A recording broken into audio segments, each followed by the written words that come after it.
Ladies and gentlemen, welcome back to another episode of Inside the Mirror podcast. Today, I'm super excited about the guest that I have today. This is my boy. Been my boy for like a decade. I think we've known each other for at least 10 years. We used to make music together. We've done shows together. We have performed. We have done stuff we're not going to mention here together. Like, this is my dude. Like, we'll be friends for life. Haven't spoke to him in a while, but he's back, and we worked together. We led businesses together. Like, me and this guy got like soul ties, but like not in a weird way, but kind of in a weird way. Anyways, this is my guy, Forrest Bischof, aka Frosty Biznones, Frosty Bones. You can call him what you want. I'll call him Frosty till the death. My dude, it's so good to see you, bro. What's poppin'? Good to see you too, man. You and your little Texas hairstyle life. I love it. Bro, I just got a fresh cut. I do my own hair. I cut my own hair, just in case anyone's wondering. Older than I was. Yeah, man. Those are the old days. That's when I can't do it anymore. See, here's the thing. I did buzz my head like probably 2.5 years ago, but now that I have my neck's all tatted up, like look a little, white supremacist-ish. People weren't feeling that. But my pretty face saved it. But you have a beautiful beard, so we both have great things going on. I appreciate What's up, man? All I have going for me. Not much, man. You got a lot going for you. I appreciate you having me on this podcast, bro. I'm not going to shout out that I'm the first rapper friend you have to be on the podcast. I'm not going to brag about that or anything like that. You just said it. I'm not that petty, but you just said it. So as you say, I'm not going to do this. As you do it. Well, let there be no confusion. This is my first rapper friend that I've had on the podcast. It is, right? Let me think. Yeah, you're the first rapper friend I've had on the podcast. I plan on having more, but you're going to set the bar. Well, like you said in your intro, man, it didn't even start out as rap, so. Yeah, we were friends first. Rappers said, well, I've always been a rapper, but we were friends first, and then gradually. And then music. Yeah. And it's cool that like you and me met and we were working together. We did music together, and but the friendship like always was there. Like from day one, like it didn't matter. Like you and me just clicked from day one. And I think I was thinking about this yesterday, and I was just like, because there's certain people that like you could fall away from, and we've kind of fallen out of touch for years. I moved to Texas, you're in Nebraska now, but it's like literally 10 minutes ago or whenever we got on here, like it's like we just pick right back up. Like, you know what I mean? Like it's just like there's certain people in your life that like you'll always just be tight with. Like it is what it is, Yeah, exactly. And you're one of those people. When you get into your 30s like us, man, like you start learning that it's not about the quantity, more the quality. That's facts, man. But, when we do talk, it's the same shit. It's natural. Like, and I've learned that too, man. Like my circle is so small. Like and there's no offense to people. Like you only have 24 hours in a day, and you only have so much energy to give to people. You know what I mean? Yeah. Well, I mean, like, I'm not even gonna lie to you. You probably come up in conversation about once a month in my life. Really? I hope they're good. Well, no, because you gotta think as a manager, what's a manager's favorite question in any kind of business? Like when you're in a supervisory role, whether it's from underneath you or the people that hired you and above, their first question is, they usually like to get to know you and dialogue and how you started in that position. Well, how I started in this position was you gave me my first shot in a supervisory role, so. I'm not going to say the word mentor comes up a lot, but if I'm describing you, I'll be like, my managerial mentor, Kyle Crabtree, AKA. I'll take it. Yeah, it comes up. I'll take it, bro. I appreciate it. But likewise, like you and me, like there's that, whatever that saying is like, what's the saying? Now I can't, of course, when I want to say the saying, I can't think of the saying. Iron sharpens iron. My gosh, there it is. Iron sharpens iron. Have you heard that saying? No, just like when you're like in contact with good people or strong people, like they sharpen you, they make you better, so it's like you know what I'm saying? Yeah, but it goes both ways, dude. Like, does iron really sharpen iron, like in a literal sense? I don't know, bro. Just let me have my quote. Just out here thinking about like a welder that's like, fuck this forgery. I'm just gonna use iron to make these swords for battle. You know what? Maybe. I don't know, bro. But let's start. Okay, this is where I want to start, because you and I go down 20 rabbit holes. Like, This is true. Like I like to ask everybody, just because 2020 has been just insanity, bro. Like, as we all know, we don't talk about how crazy, like, we know, like, how have you been handling like COVID and like racial and like, there's so many issues. It's like almost like mental overload of like, I don't even know what to focus on today, right? Like today I'm just focused on COVID or this. How are you maintaining through the craziest year on record? You know, I'm not gonna lie, I kind of live in a little oasis of sanity. Nebraska, well, at least my part of Nebraska in the Panhandle, wasn't affected. Businesses never really closed down. Like, the mask policies were only enforced by the big box companies. Like, nothing really changed out here. But I remember, I'm jealous. I was on unemployment when it all started, and I remember, like, 2 months in, I drove down to Fort Collins with the family, and that was the first time I had to put on a mask, and it was kind of weird. Not gonna lie, it was kind of weird. Life has changed, man. Dude, yeah, it really has. And I mean, now that I work, you know, I'm at work again. I do have to wear my mask every day, right? You know, but I do think this year is going to change a lot of things, man. I think the way the world views everything is going to be a little bit different. Just even going, like, I was watching somebody, I can't remember who it was, but they were just basically talking about how you take these moments now where you thought you got so scared, top of the line scared, and now you appreciate these little moments more. You appreciate your conversations with your friends. You appreciate, you know, old people. You appreciate them more than you did before. You actually notice them.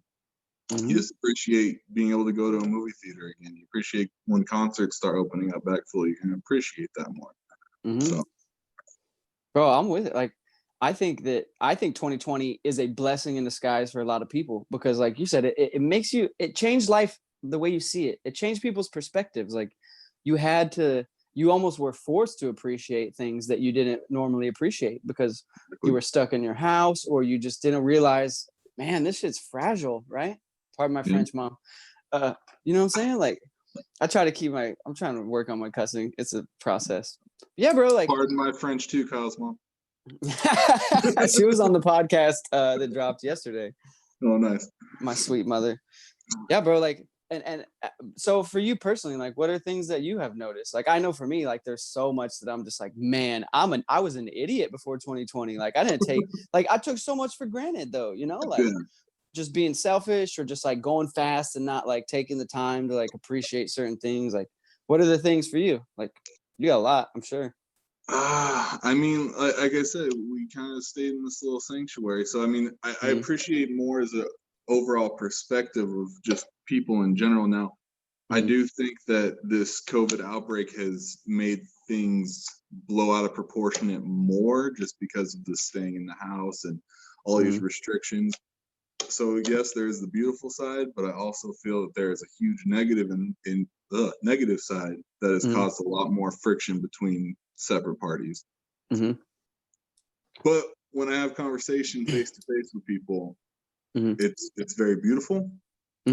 People are very respectful and understanding of all the situations, but because we live in this social media window, man. Yeah. Oh. God, bro. This world is feuding, man, and I don't think anybody really knows why. Which is the sad part. I agree with you, dude. I've said that 100 times. I keep trying to tell people, I'm like, if you would talk to most individuals in person, you probably agree on 90% of things. Yeah. But on the internet, you only agree with like 1% of people, because it's like this tribalism, political, at each other's throats mentality. And it's being put, it's an agenda, bro. It's not just on accident. Yeah. What do you think about that? Do you think that's a solid point? Like, this is not all just some coincidence? Referencing our conversations from the past, I always battled you because I was anti-conspiracy. I thought the world was just as it is. But, man, there's a lot to ignore. I'm not even gonna lie. There is a lot to ignore. It's kind of funny how everything fell in its place. I mean, I was watching one, and I'm not trying to get political by any means, but do your thing. It was talking about how like we went from impeachment to, you know, the trial, which was unsuccessful, to now COVID, which is being used 100% in all debates. And it's just like, what's this higher picture, man? Like, Right. I really don't think anything is by coincidence in the political sense. Now, on the flip side of that coin, none of that shit affects my life, man. Like, there's nothing that's being argued about or anything like that that's like hitting home for me. So that's what I think a lot of people need to realize is they're so self-identified with their political party. Yeah. That they take it as such a personal attack when someone disagrees that it's causing people to just feud for no reason. Yeah. And you and me have always been like, I mean, because I know you, like you and me, when it comes to like the political stuff or the racial stuff, like if you're just a good person, then you don't have to identify with the side of either one. Exactly. Like if you just got love in your heart for people, you don't have to fight the fights of like BLM versus not BLM or like mask versus not mask. Like just be a good person. Like, and you'll probably be fine, right? Like, trust me, it works. Well, like, and that's like the biggest argument nowadays, you know, like I'm a Republican. I'll admit that I'm a Republican. But when I say that to someone who doesn't know me, automatically I'm a racist, Trump supporter, anti-Black Lives Matter movement, and like hashtag Proud Boys. I don't know, but you don't know me. Even though if you did know me, you would know that I'm not religious. I don't believe in God. You would know that half my friends were Black growing up. I had a lot of Hispanic friends. I'm pro Black Lives Movement. I'm not pro riot. You know, like because I'm one word, I become everything in your eyes that's wrong. That's not the case, and nobody wants to listen. Again, that's another one of those narratives that I think are not just on accident. Like if this narrative wasn't being forced on people, most people wouldn't just like come up with that when they met you. They're being fed that from the internet and social media and politics, because like you said, you're a Republican, and people would be like, oh, you're a Christian, blah, blah, blah, and this, and you're like, no, I don't even believe in God. Like, I just agree with like the policies of this side. Like it's not this statement against anybody. It's like I agree with these policies, right? Like it's not like I hate you, Democrats. Like, come on, man. Like, and that's and that's something that I think I even thought this is gonna sound weird. I thought this was on taking a shower a minute ago when I was thinking about you. Take it how you want. But really, I was in the shower and I was thinking about our relationship. And that's one thing that you and I have not to pat ourselves on the back, but you and I have always been able to agree to disagree. And it's never affected our friendship. You know what I'm saying? Like we've had arguments, we've had fights, like we've yelled at each other, right? Like at work, like, you know, like, but at the end of the day, our love for each other, like, is bigger than any disagreement. And that's what people are lacking right now, bro. Like they can't get out of their minds the fact that like, look, you shouldn't let these ideologies or disagreements affect the love you have for somebody that you love. Agree. Now what? Now, okay. Then what's the antidote to this? How do we fix this craziness? Implosion. Like, Civil War. I sit there and I think about that, and I'm just like, God, is really the only cure for this mess that we're in is like a complete breakdown of everything and then a rebuild. It for me, maybe it's the pessimistic in me. I'm pessimistic in some things, optimistic in others. But I don't see a guiding light. I don't see, you know, like somebody stepping in and everything's okay. Like I truly feel like the only way to get through this mess is to completely break it down, go through the loss, go through the sadness, and then rebuild. I hope I'm not as much as when it happens, but yeah. I hope you're wrong. I hope that's not what it takes. But like when you look at it from a couple of different angles, you're like, that might be like we're so far gone from like what America was, right? And like not even America, just like what a stable nation is. People make it so much about like America and the terrible past of America. And I'm like, this is just how all nations work. Like they start out great and then they become prosperous and they get better and then they divide and they crumble from within. Like it's happened over and over in history. We're not special. Yeah, exactly. Yeah, exactly, dude. But it's not necessarily a bad thing either. I mean, No.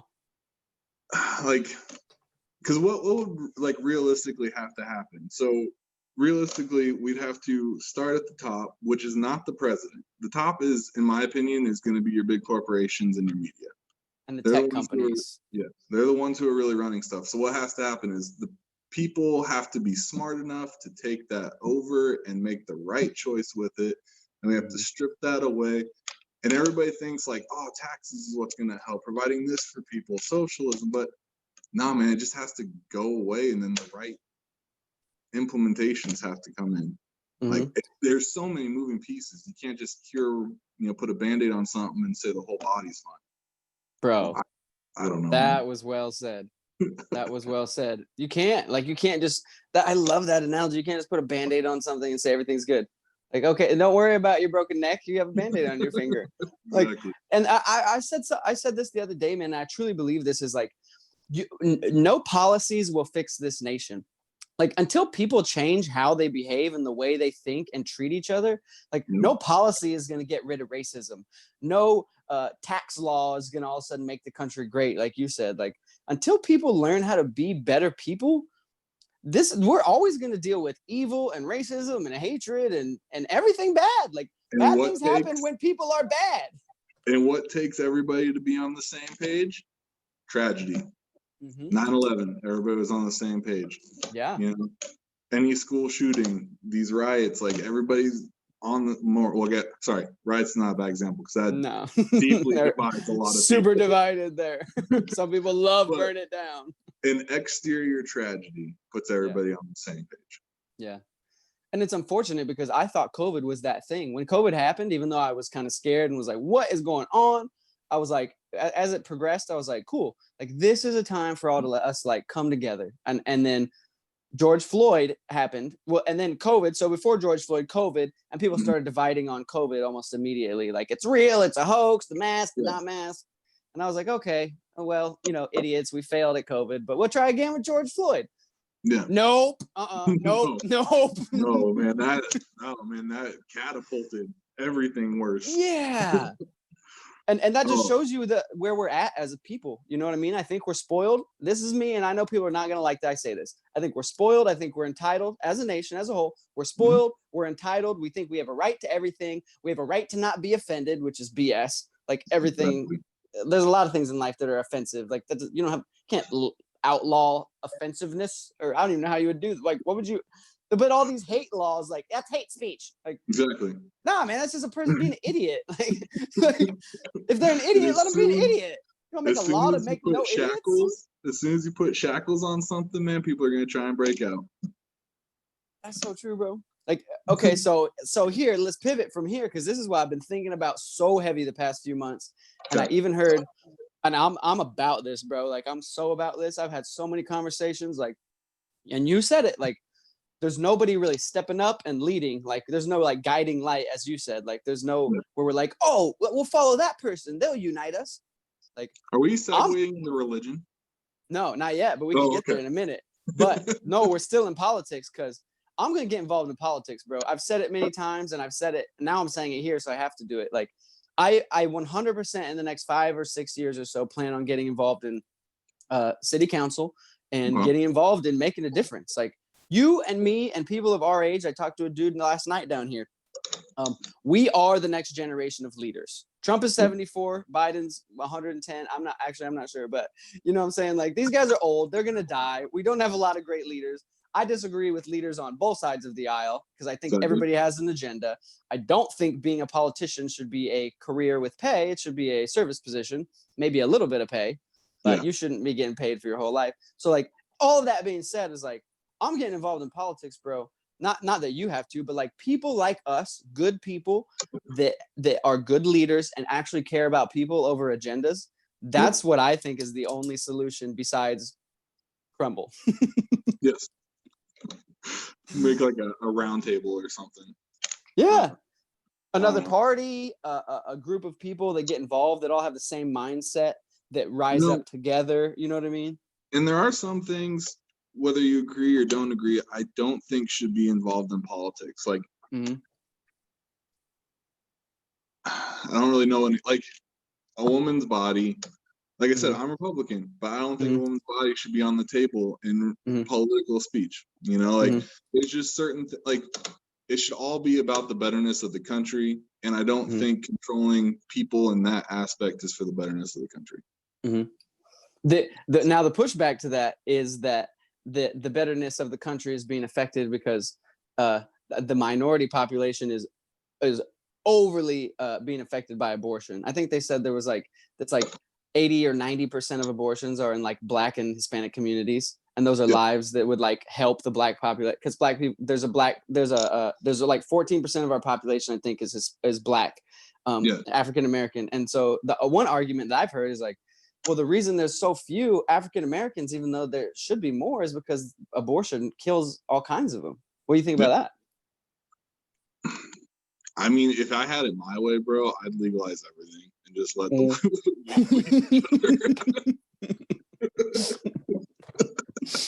I mean, You know what? That's a thought. Everything's on the table in 2020. you know, like there's so many like, I mean, I can't sit here and like source everything I'm about to tell you, but I know Sure. in my life I've definitely heard and read articles that Mhm. basically say that the reason why we do certain things that are bad are because there's a label on it. So Mhm. if you were to strip all the labels and let people just kind of do whatever they want, minus like, you know, murder, you know, Mhm. robbery, but like let a person do whatever they want to themselves, Mhm.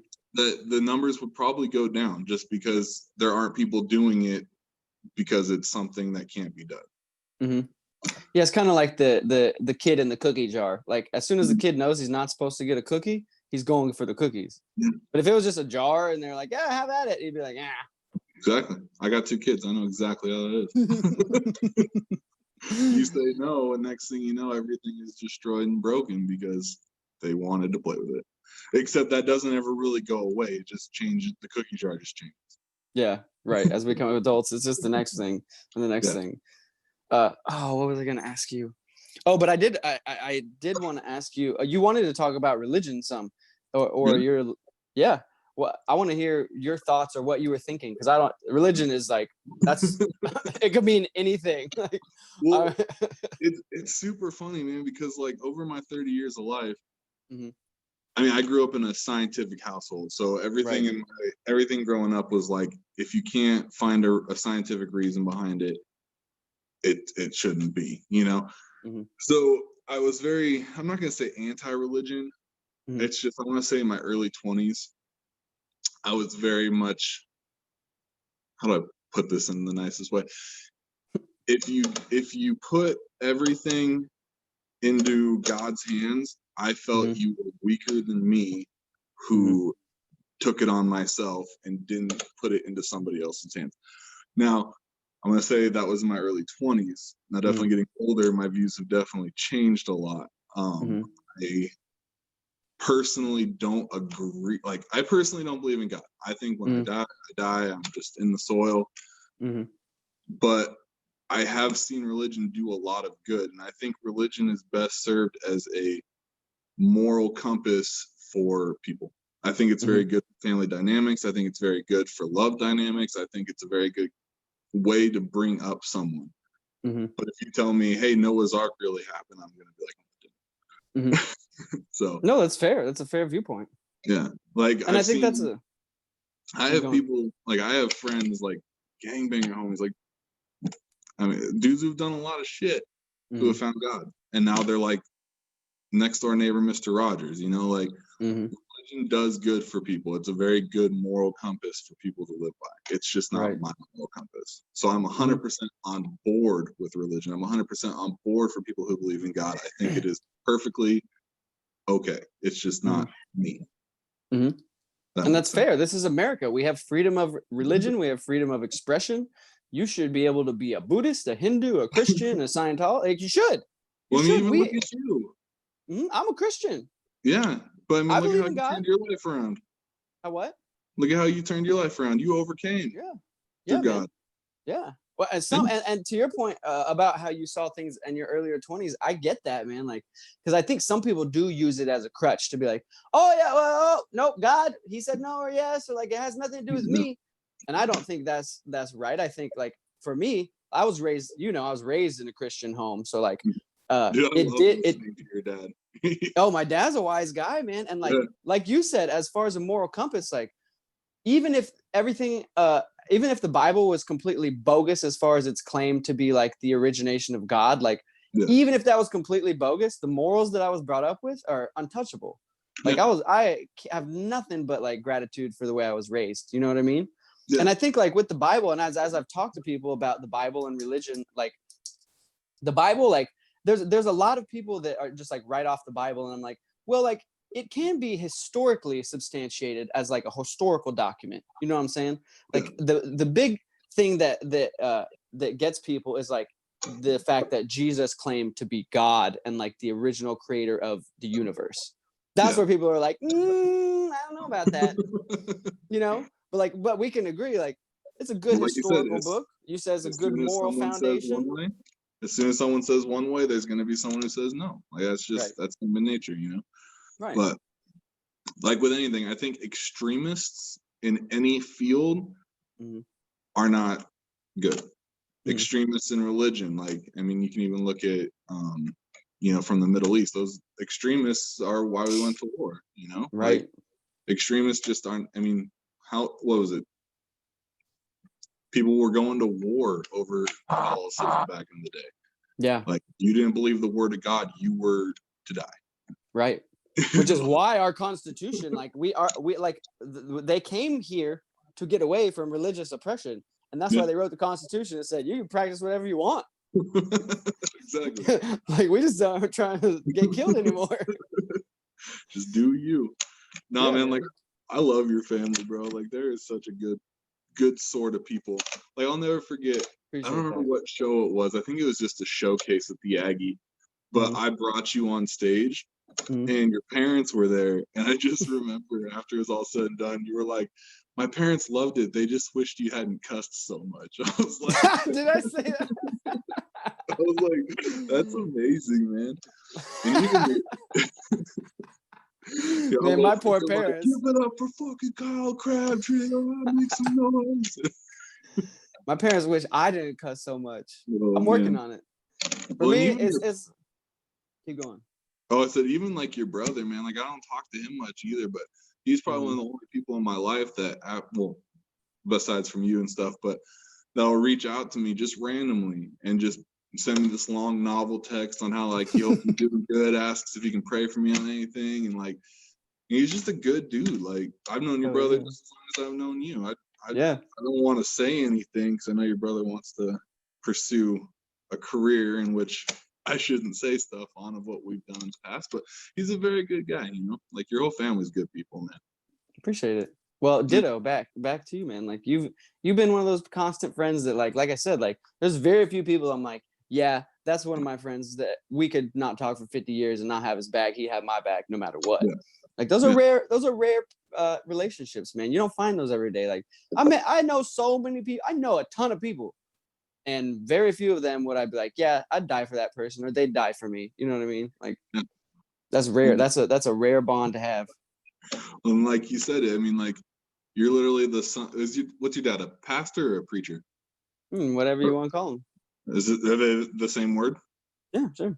Are they? He's not real. Yeah, we're not real religious-y about any of the stuff. Like we just believe the Bible and try to live it out. Well, I was just gonna say, like you're the son of your dad. And I'm the son of my dad. Huge Scientology, like scientific principles. You're huge. Like, and look at us. Yeah. Best of friends. Yeah. Yeah. Again, and this is my thing too, is like, you should disagree with people. Like if we all agree on everything, then like something's wrong. Like because everybody is different. Like every single person, we could say it a million times. There's 7.7 billion people. Nobody's exactly the same. So that's why I can't even watch the news, because I'm like, you're telling me everybody on CNN agrees on everything? Yeah. There's just robots? Or Fox too? Like you're telling me all of them agree on everything? Yeah. And does nobody think for themselves? And then we have the internet where everybody just buys into like, and we all agree on everything over on this side, and we all agree on everything. I'm like, does anybody have free thoughts anymore? Yeah. And then you take that and those people watching internalize it, and then they lump me into a category just because of one word. It's crazy. Defund the world media, is man. defund the media. Let's go. Amen, bro. Like that's the problem. Like going back to that is like the information now is being censored and filtered and manipulated to make people do things that they wouldn't normally do. And I've said this a lot, even this past week, is that the biggest threat to our nation is big tech. Big tech companies are the biggest threat to our nation. I don't even think the politicians are, because the big tech companies control the information. And just like, bro, you know, like go back to Nazi Germany. Like once you take over the media and you control the information, you control the people, and you can do anything you want. It shouldn't be legal to put in snippets of conversation from high anybody. Like if you want to report on something that happened, you should just play the whole damn speech. Yeah. That way a person can watch it and get correlation and get context, not just like, oh, fuck, I was watching something about how this lady said the fly that landed on Pence's head was a fly of color. What? Like legit. CBS News. What? She said it was strange that the fly that landed on Pence's head was a fly of color. And I'm just like this is what yeah. Yo, 100%. lady, what else would it look like? All flies are black. They're all black. It's not a race thing. Right? They're not of a race. They're flies. They're black. Yeah. And even if 95% of people go, that's just kind of silly. There's probably still 5% of people that are like, yeah, that was a fly. You know, and that's just, now you just change 5% of people. Insane. Yo, your audio, is something against your speaker? I think your audio went up. Mess up. Can you hear me? Yeah, I can hear you, but it's real weird. Is it still weird? Yeah, sounds like an echo. Echo. Well, stupid phone. Good? No? Yeah, perfect. There we go. I don't know what happened. It was probably a fly of color. It probably was. It's probably a fly of color flew over your speaker. They live in my house. I've got a whole fly field in the backyard. Oh, see, so you support all flies of all colors. All flies of all colors, man. Yeah. But they're all the same color. Exactly. Okay, so white fly out there that's just like, fuck you guys. These idiots. You never saw a white fly before? Like, no, we haven't, Jerry.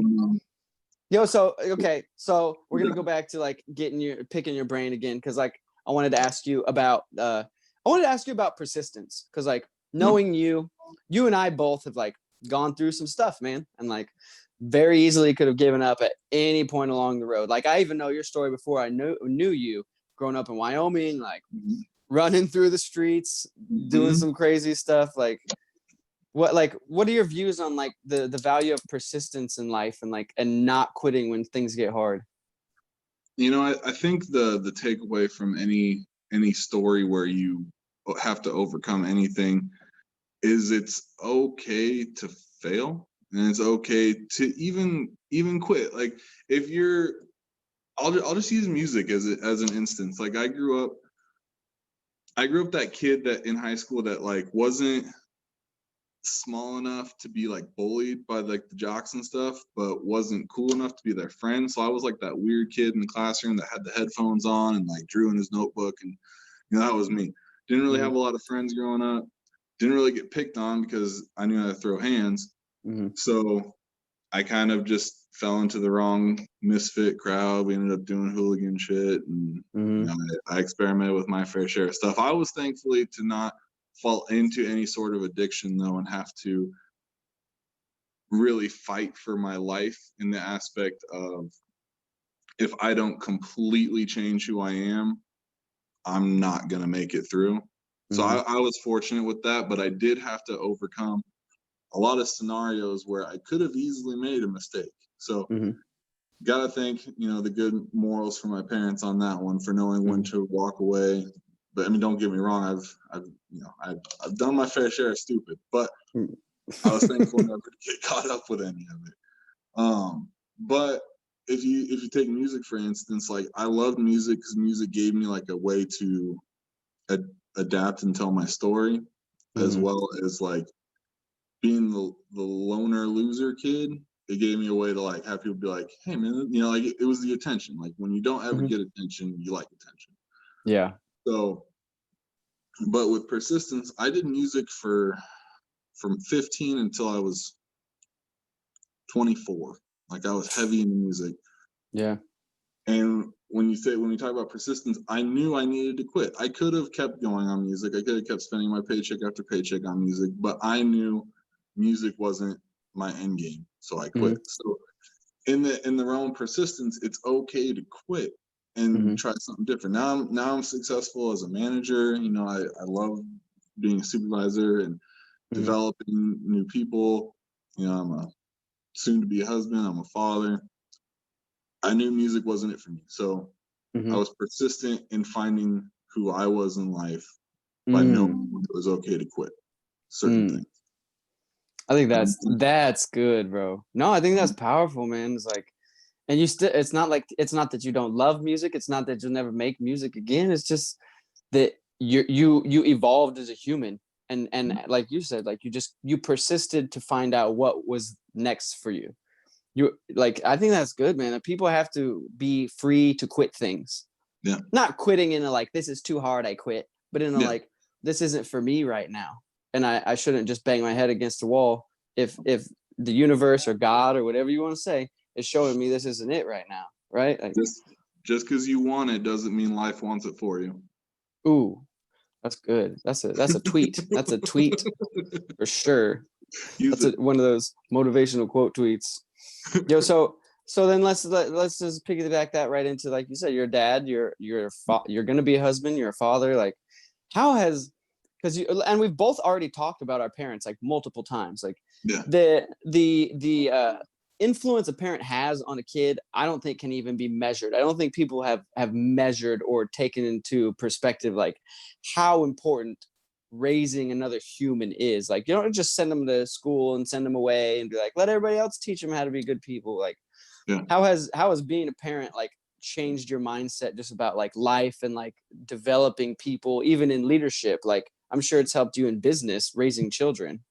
Oh man, completely two different fields, bro. I'm not gonna lie to you. Developing some guy to be efficient at the workplace is way different than developing my son not to say the F word at 3 years old. It's a different ball game. Just a little bit. But I don't know, man. I think being a parent, among anything else, has given me a respect for. There's a lot of people with a lot of opinions, and if you listen to them, I think you've already failed as a parent. The only way to be an efficient parent is to do what's best for you and your family, and only you know that. I don't think a single exterior choice can point their finger and say, this is how you need to raise your child. I think there's good guidelines. I think there's good moral values you need to follow, but the execution is 100% on the parent. And I don't think it's anybody's place to tell any parent how to raise their children. That's what I've learned as a parent. If you try and say, hey, your son shouldn't be screaming, you need to go to the back and spank him, or hey, your son's not sharing, you need to yell at him and discipline him. Nah, get out of here. It's not your place to tell me how to raise my child. Like, end of story. So, but on the other hand, like, man, it's difficult. I can fall right into persistence. I'm not even gonna lie. I'm not gonna say anything any parent out there doesn't already know, because I think every parent, like, you learn it pretty quick. As soon as that baby comes out and starts crying, you learn pretty quick what you need to do. But it's definitely a different world, man. I'm not gonna lie. And nobody could tell you how to raise your kid if, like, again, everybody is different. So like the random Jerry over here with all his opinions, he doesn't even know your kid. So like, you could say all day, hey, you need to go make your kid be quiet. But like, you don't even know my kid. You don't know if he has a disability. You don't know if, like, I've already talked about it and I'm gonna go punish him. Like, you don't know nothing. That's the problem in this world. The hard one is, I mean, you can even correlate that into your own family. Like, your grandparents shouldn't have that power over the parent to tell how the kid should be raised. So it's not just the random Jerry. It can even be your closest family. Like, and that's one good relationship I really have with my mom, is my mom knows that she shouldn't put her 2 cents in. She's grandma. I respect her to do what she needs to do when the kids are over there. I respect her opinion. I respect what she does as a grandma. But when they're under my watch, she knows that, okay, you're the parent, I'm gonna step back. So that's a very good respect we have with all grandparents on all sides of, me and Becca's grandparents. Like we're all on the same page. It's nice. That's good. You're blessed, man. I know a lot of people that have dysfunctional families, and there's a lot of arguing. As soon as the kids come, it just explodes. How did you even get there to where, like, did you have a conversation? Was it like something like, hey mom, we're having these babies and I need you to respect this? Or was it just like there was already the respect? Oh, my mom knows I'm pretty hot-headed. So well, she birthed you. Yeah. So she knows when it's time to kind of back off. Like, I don't know. Even Becca says that I'm pretty good at wearing my emotions on my shoulder. So it's pretty easy when it's like, Forrest is about to explode on somebody. Yep, I know that too. That's facts. As I know you, I know that's the truth. I've seen you explode on people. Like, we won't go down that road, but yeah. So, I think like I said, everything. Like, I'm not telling any listener anything that they don't already know if you're a parent. It literally comes the day the kid is born. Like, I'm not even joking. Like, you're holding that baby, everybody around you sees what is going through your head without you having to say a word. So I'm not saying anything new. If you're a parent, you should understand my words. End of story. If you're not a parent, just don't try and parent other people's kids, and don't think that your dog and your cat is a baby, because it can be your baby, but because you do this to your cat doesn't mean that you can do that to your child. To a human. This is a feline, Dingleberries. You'd be surprised how many times I get into that argument with people. Really? Yeah. This is how I treat Fido, my dog. Yeah. Well, what I do with my dog when he acts up, well, that's my dog. That's ridiculous. Yeah. People are silly, bro. That's my new word. I've been saying that a lot. I'm like, people are silly. Because I'm like, I want to be respectful, and like everything that comes to my mind is like, people are effing idiots. So instead, I'm just like, people are silly. It sounds, you know what I mean? Silly. And what I really mean is effing idiots, but like I'm trying to get away from that. Because I mean, because like if I was in the heat of like an angry fit and someone was like, dude, you're being silly, I think it would make me pause. It'd probably make me angrier eventually, but it would definitely pump my brakes for a second. Right. like silly. You just said I'm silly? I'm about to knock your teeth in. You sound silly. Yo, your audio went weird again. It's that fly of color. That fly of color. How about now? Nope. Still the fly of color. NSA. I wonder if there's something wrong with my service or something. I don't know. I think it's good. I think it's the government. Like, you aren't. Y'all have regular internet in Nebraska, or like are you plugged into like a satellite? No, I'm just kidding. Is it still bad? Yeah, weird. Eeny, meeny, miny, mo. Catch a Frosty. Oh, there it is. I don't know what you just did. There it is again. You're good. It must just be bumping in and out because of the duration of this call. That's crazy. Or talk. Yo, this is random, but you're living in where you say you're in Nebraska. You're in where again? Sydney. Yeah. My grandparents live in Omaha. But I've been thinking a lot recently about getting out of the city. I'm going and living somewhere away from people. Not that I disconnect from people, but just like being somewhere where there's like not all the craziness. You know, like it's 2020 is maybe be like buying a plot of land somewhere is not a bad idea. Yeah. I should hook you up with a book. Becca's grandparents actually lived off grid for like 40 years. Really? Yeah, like straight off grid. No electricity, no nothing. Built everything. They built their own house, solar powered, everything. Nothing was on grid. Oh. Did they write the book? Yeah. No way. Oh yeah. Send me the name of it. Okay. Yeah, bro. I like as much as I love, technology, it's just a tool, like anything, it's a tool. If you use it right, it's good. If you don't, it's bad. Like a gun, like you hit somebody with it, or like, or you could actually go to the range. Like, anyways, like I've been like, people that know me know I've gotten into much more of like a prepper mindset in 2020. Oh, Of like, dude, yeah. ooh, I think a little bit everybody has, kind of, more or less, because you see all the shelves go empty just from COVID, and you're like, what if something worse happened? Which doesn't even make sense. Like, nothing makes sense about buying up toilet paper. I'm just being honest. Like, there's not. Mm-hmm. I don't get it. Like, it wasn't food, it wasn't water, it was toilet paper. We're still confused. What do you think it was? Maybe the idea of not being able to wipe your ass when you shit. Like, that kind of gets me, but I'm not about it. Like, I've had that conversation multiple times, because I'm like, I literally went to the store like the 13th of March before they shut it down the 15th, and there was still canned goods on the shelves, toilet paper gone. Like food. Yeah. Can't eat the toilet paper. I'm so confused. I remember having a freak out because obviously my kids are still in diapers, and they were buying up all the baby wipes. Yeah. You try changing a poop butt without a baby wipe, and you talk to me, because that's a scary thought. I'm good. Like, good on that. Yeah. So I remember freaking out about that. But my whole thing with COVID was, I don't think anybody should freak out until they close down the truck drivers. If the truck drivers are still going, things are still going to be fine. Yeah, as long as the supply chain's there. Yeah, that's the thing. My thing is like, is not what's happening now. My thing is like, what's coming next, right? Like, now that we know how fragile the world is, where a pandemic can just pop out of nowhere and shut things down, and it did affect the supply chain for a second, but it ramped back up. Like, what happens when an EMP hits? I mean, some people don't even know what that is and haven't even thought about that.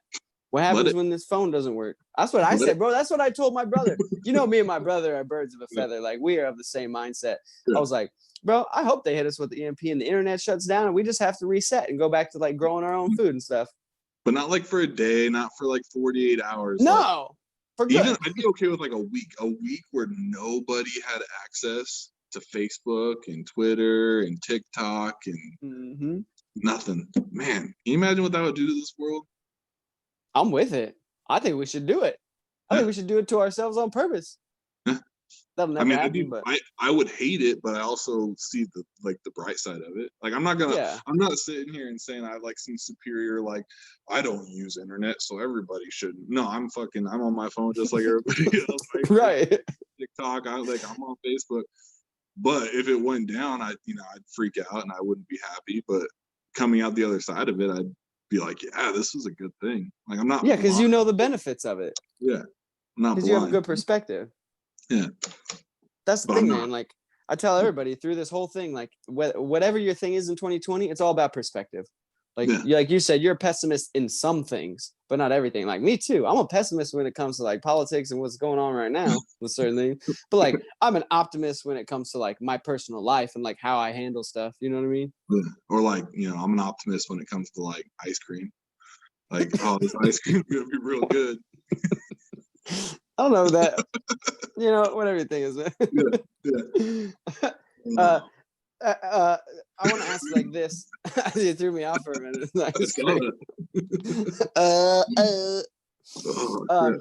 Leadership. I want to ask you about leadership. Yeah, because you and I have been in positions of leadership over the years, and like, bro, it ain't easy leading people, especially when it's groups of people, right? People are all different, right? There's good workers, there's bad workers, lazy people, there's jerks, there's all kinds of people. Like, what has leadership taught you about life? Or just what have you learned from being a leader? What has it taught me about life? Or anything. Just what has it taught you? What has leadership taught you? It's good and the bad. It's given me a good understanding on how to react to different personalities. I mean, at the end of the day, I watched something where it was saying that every single person on this planet should work a customer service job at least once in their life, because there's nothing more humbling than being yelled at over something stupid and having to just take it on the chin because you're being paid to. There's nothing more humbling than that. And even like, I'll go through the drive-through today, and if it's taking 30 minutes and everybody's getting agitated, I'm like, it's good. I know what's going on inside of there. Right. Like, I'm not even gonna sweat it.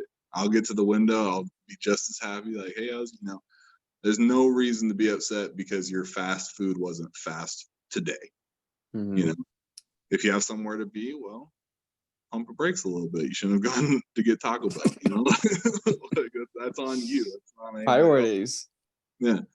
So it's definitely given me a really, really good understanding of how to deal with different personalities. And even, when I was managing Walmart, my team was like 250 people, like it's a lot of people.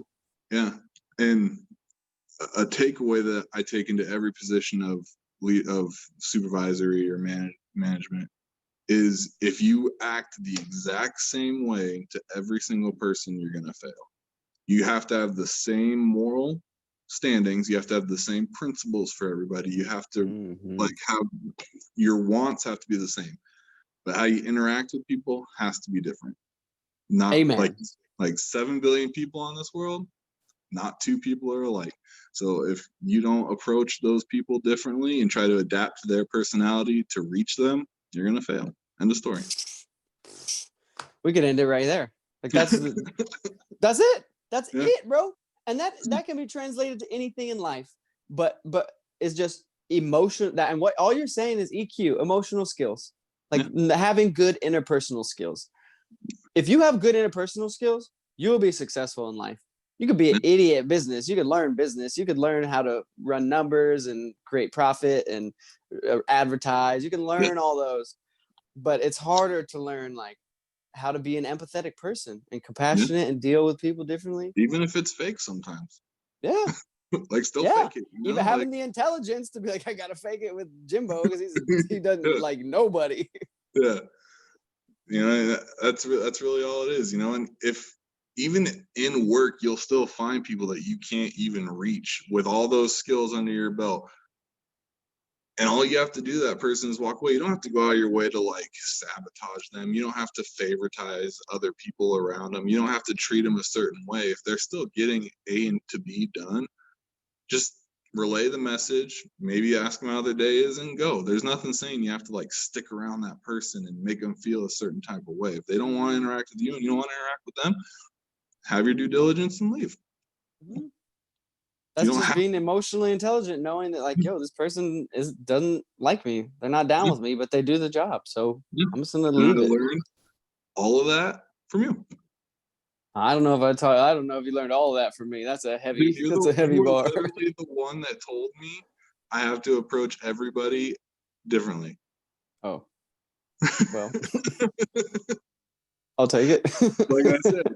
I'm glad you did it. It worked. You come up as my managerial mentor, my leadership mentor. God, that's a heavy weight to carry. Yeah, because when I went from job, like I don't use it as a bragging point, but I use it as a conversational statement. Up until recently, I went from job to job. I had like 15 different jobs before I turned 24, like easily, because every manager hated me. They saw me as some snot-nosed punk kid who didn't care about the job. Who, they didn't want to give me the hours. They didn't want to give me the respect. They didn't want to give me the responsibility. They just treated me like a nothing. And then you hired me on, and then you said, we're going to make you a supervisor. And I took that as like all right, here's my chance to actually show that I'm not any of those things everybody labeled me as.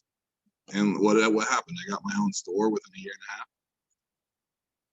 Down in Denver. I think you'd already left the company by then, though. Yeah. Yeah, man, that's just. Yeah. Good. Yeah. Just kept the head high, Keep your morals grounded. Keep who you are real. Twist and internalize all the shit into something positive, and you'll make it. All these people that say it's hard, you can't do it, it's because you haven't had that person to kind of show you how to do it. I did. It took me a while. I did. I think that's a testament to you, honestly, man, is that you never changed who you were. Like, you know what I mean? People wrote you off. People labeled you your whole life. Like you said, even in high school, you weren't part of the cool kids group. Like, but you never changed who you were.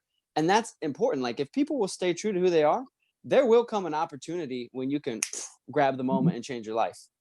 Just don't change who you are. You know, like you could have easily been like, oh, I'm going to change and be a different person so I can please these people and get more money and be a manager and move. No, you just stayed the same. Okay, this job didn't work. This job didn't work. I'm staying me. And then you got a chance, opportunity, and you ran with it. I think that's a testament to you.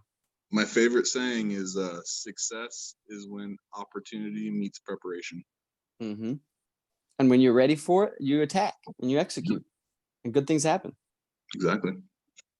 All right. Well, okay. Before we wrap it up, we gotta end this on some type of crazy high note. Like, I don't know. I watched a video of two midgets boxing before you called me. What?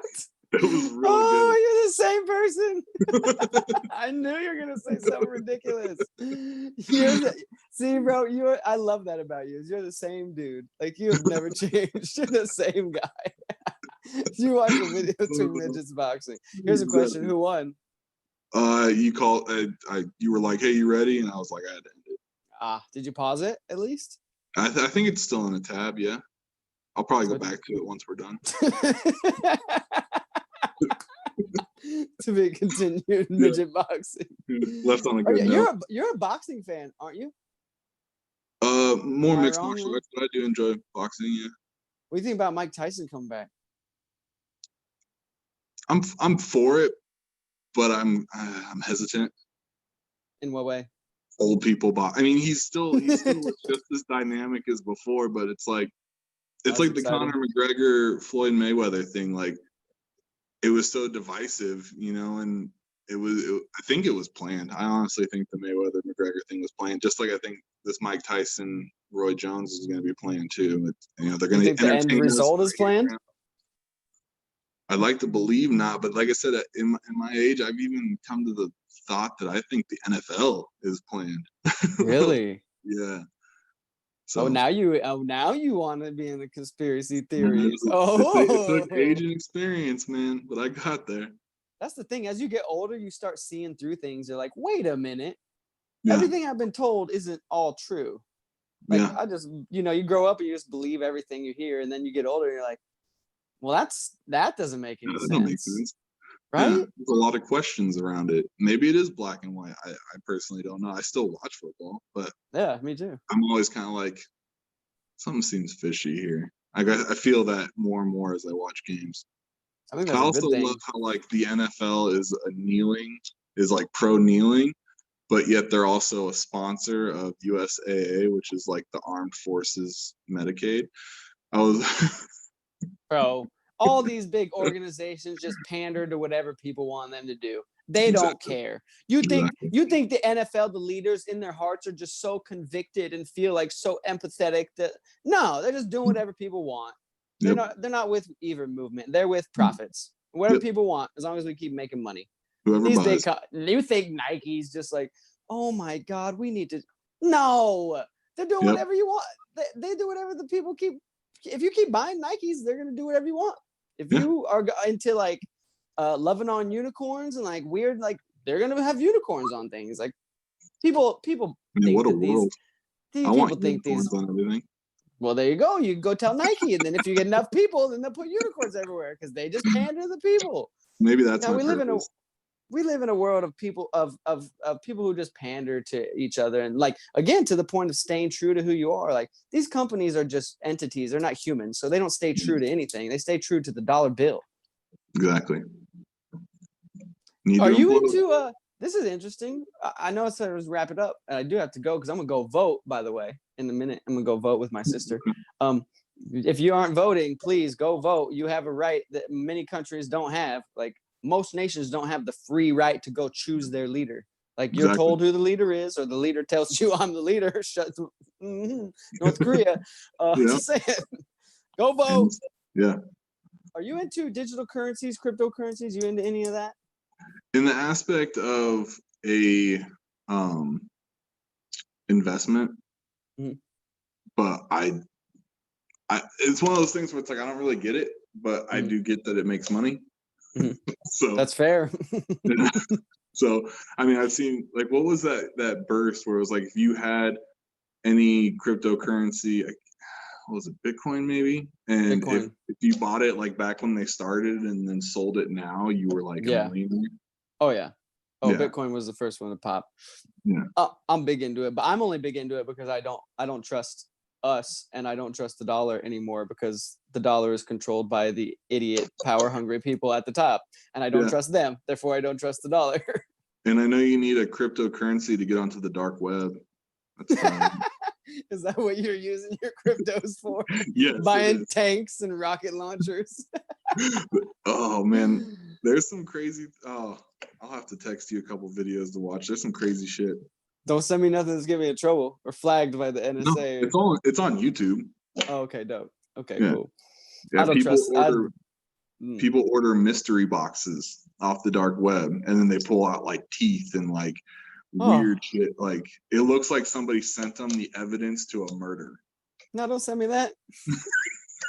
I'm good. I don't even watch scary movies.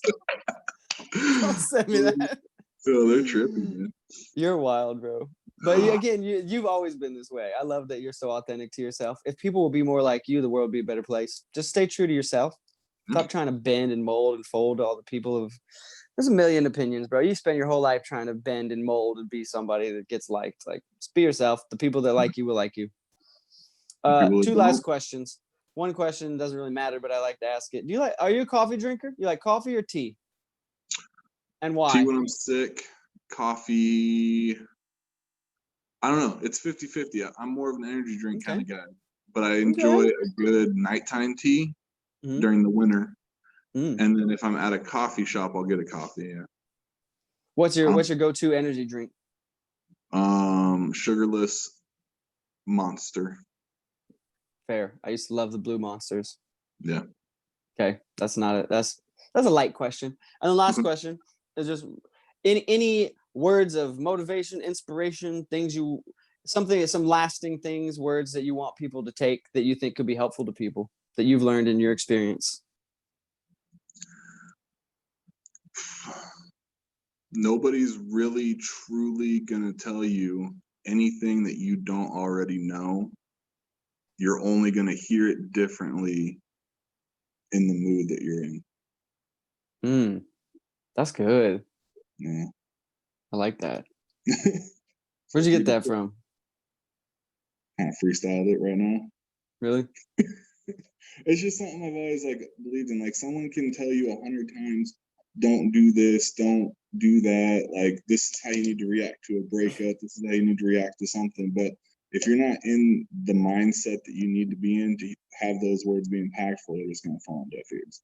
So that's so true. You don't know, but I mean, even in that famous Rocky scene where he's like, "I'm gonna tell you something you don't already know." Like, if he said that when I was just like at a bar, like having a good time with my buddies, I wouldn't have heard a single word he said. But if I'm down, if I'm depressed, if I'm drinking and smoking and just like, and that's what and that he told it to me, I would actually hear it and it might help me change my life. That's good. That's good. Thanks for coming on, bro. It was cool catching up with you. You too, man. Hit me up. Yeah, always. All right, man. Take care. Ladies and gentlemen, this has been another episode of Inside the Mirror Podcast. Until next time, I'm Kyle David. This is Forrest Bischof. We out.